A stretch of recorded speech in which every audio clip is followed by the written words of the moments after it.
नमस्कार. आज आपण बोलणार आहोत मॉर्गन हाउसेल यांच्या द सायकॉलॉजी ऑफ मनीबद्दल. म्हणजे पैशांबद्दलचे आपले रोजचे निर्णय कसे सुधारायचे यासाठी काही सोपे व्यवहारी धडे घ्यायचा प्रयत्न करूया. अगदी. आणि या पुस्तकाचं वैशिष्ट्य काय आहे माहितीये? ते सांगतं की पैशांसोबत यशस्वी होणं हे तुमच्या हुशारीवर नाही, तर तुमच्या वागणुकीवर जास्त अवलंबून आहे. हो ना. चला तर मग यातल्या काही गोष्टी बघूया ज्या आपण रोजच्या जीवनात लगेच वापरू शकतो. पहिलाच मुद्दा मला खूप इंटरेस्टिंग वाटला. वागणूक विरुद्ध बुद्धिमत्ता. म्हणजे असं कसं शक्य आहे की खूप हुशार माणूस पैशाच्या बाबतीत अयशस्वी ठरू शकतो. आणि दुसरीकडे अगदी सामान्य माणूस संपत्ती निर्माण करू शकतो. हो, ते रोनाल्ड रीड नावाच्या सफाई कर्मचाऱ्याचं उदाहरण खरंच अविश्वसनीय आहे. बरोबर. आणि यातून शिकण्यासारखं काय आहे? तर आर्थिक यश हे काही क्लिष्ट योजना किंवा भारी डिग्रीमुळे मिळत नाही. नाही. रोनाल्ड रीडने काय केलं?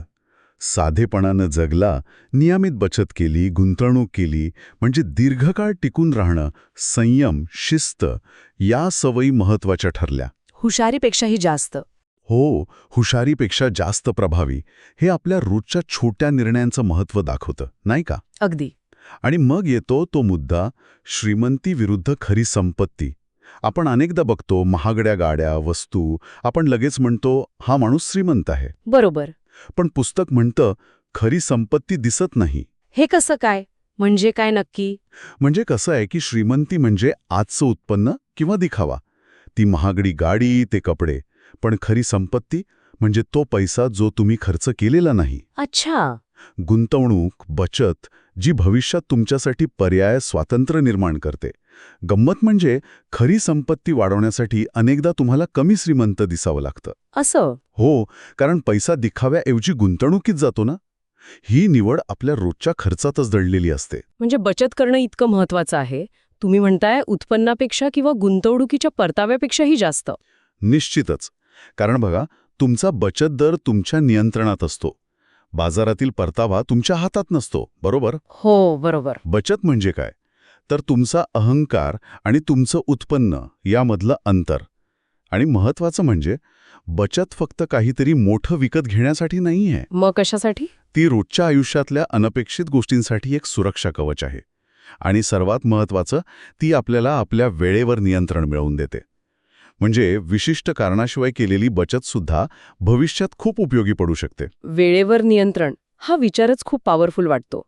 पुस्तकात अँगस कॅम्बेलच्या संशोधनाचा उल्लेख आहे की आनंदी राहण्यासाठी उत्पन्नापेक्षा आपल्या जीवनावर आपलं किती नियंत्रण आहे हे जास्त महत्वाचं आहे. हो, आणि हेच खूप महत्वाचं आहे. खरं तर पैसा वापरून वेळ विकत घेणं म्हणजे काय? तर आपल्याला हवं ते काम, हवं तेव्हा, हव्या त्या लोकांसोबत करण्याची क्षमता मिळवणं. हे कोणत्याही भौतिक वस्तूंपेक्षा जास्त समाधान देतं. हेच खरं आर्थिक स्वातंत्र्य आहे, जे आपल्या रोजच्या अनुभवांवर परिणाम करतं. आता थोडा वेगळा मुद्दा घेऊया. पुस्तक म्हणतं की आर्थिक निर्णय तार्किक म्हणजे रॅशनल असण्यापेक्षा वाजवी म्हणजे रिझनेबल असावेत. हे थोडं गोंधळात टाकणारं नाही का? आपण तर नेहमी ऐकतो की विचार तार्किक हवा. नाही, हा मुद्दा खूप छान आहे. बघा, तार्किक म्हणजे काय? तर पूर्णपणे गणिती किंवा सिद्धांतानुसार सर्वोत्तम पर्याय. ओके. पण वाजवी म्हणजे असा निर्णय जो तुम्हाला व्यावहारिक वाटतो आणि महत्वाचं म्हणजे ज्यामुळे तुम्हाला रात्री शांत झोप लागते. अच्छा. हॅरी मार्क्विज, ज्यांना नोबेल मिळालं अर्थशास्त्रात, हो. त्यांनी स्वतःची गुंतवणूक 50% इक्विटी आणि 50% बॉन्ड्समध्ये विभागली. आता गणितीयदृष्ट्या हे सर्वोत्तम नव्हतं कदाचित, पण त्यांना भविष्यात पश्चाताप टाळायचा होता. अरे रे, मी चुकीचा निर्णय घेतला असं वाटायला नको होतं. हा निर्णय वाजवी होता कारण तो त्यांना मानसिक शांती देत होता, जी रोजच्या जगण्यासाठी आवश्यक आहे, नाही का? बरोबर आहे. आणि शेवटचा मुद्दा, चुकीसाठी वाव ठेवणं. म्हणजे आपण चुका करणार हे गृहीत धरायचं. अगदी. कोणतीही योजना 100% यशस्वी होत नाही हे आपल्याला माहीत आहे. त्यामुळे नियोजन करताना किंवा गुंतवणूक करताना चुकीसाठी किंवा अनपेक्षित गोष्टींसाठी नेहमी जागा ठेवणं गरजेचं आहे. मार्जिन ऑफ सेफ्टी म्हणतात त्याला. Margin of safety. याचा अर्थ फक्त चूक होऊ शकते एवढाच नाही, तर तुमच्या अंदाजात चूक झाली किंवा काही अनपेक्षित घडलं तरी तुमची मूळ योजना कोलमडणार नाही इतकी सुरक्षित जागा ठेवणं. ओके. याचा फायदा काय?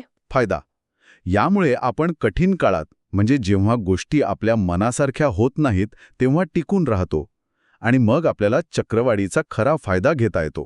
तर मग या सगळ्या चर्चेतून आपण रोजच्या जगण्यासाठी कोणते मुख्य विचार सोबत घेऊ शकतो? थोडक्यात काय तर? काही महत्वाचे मुद्दे आहेत जे आपण लक्षात ठेवायला हवेत. एक म्हणजे नम्र रहा, अहंकार बाजूला ठेवा. दुसरं म्हणजे असे आर्थिक निर्णय घ्या ज्यामुळे रात्री शांत झोप लागेल. ठीक आहे. तिसरं, दीर्घकाळ टिकून राहण्यावर लक्ष द्या. ठीक आहे. बरं, बऱ्याच गोष्टी आपल्या मनासारख्या होणार नाहीत हे स्वीकारा.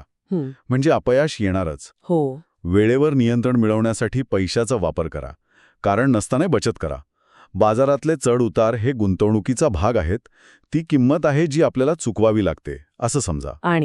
आणि सगळ्यात महत्वाचं, चुकांसाठी नेहमी तयार राहा, ती जागा ठेवा. खरंच, पैशांचं व्यवस्थापन हे आकड्यांपेक्षा कितीतरी जास्त आपल्या मानसिकतेवर आणि रोजच्या सवयींवर अवलंबून आहे, हे आज पुन्हा एकदा जाणवलं. निश्चितच. आजच्या चर्चेतून हे स्पष्ट होतं की पैशासोबतचं आपलं नातं सुधारण्यासाठी काहीतरी खूप मोठं करण्याची गरज नाहीये. आपल्या वागणुकीतले छोटे पण सातत्यपूर्ण बदलच खूप महत्वाचे ठरू शकतात. श्रोत्यांसाठी आजचा विचार, प्रत्येकासाठी पुरेशी संपत्ती म्हणजे नक्की काय? आणि ते ध्येय गाठण्यासाठी आपल्या रोजच्या वागणुकीत कोणता एक छोटा पण महत्वाचा बदल आजपासून करता येईल याचा विचार नक्की करा.